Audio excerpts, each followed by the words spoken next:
the usual drill that we all go through when we go to buy vegetables and fruits from the market.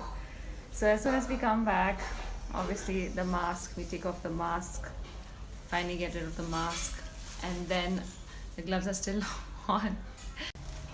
Once you're back from the market, all the vegetables are sprayed with this. This is a disinfectant which is made with 10 ml of the HYDRUS disinfectant, which is very good, and rest of it is water. All of it is nicely sprayed and kept outside in this.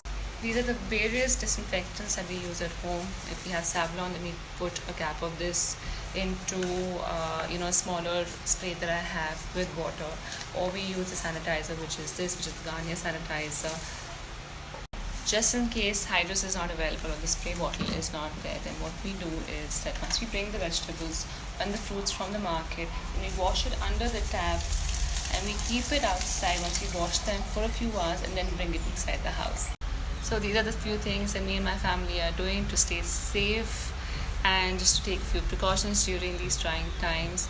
So guys, disinfectant, spray or wash it with water and keep it out in the sun and you'll be just fine.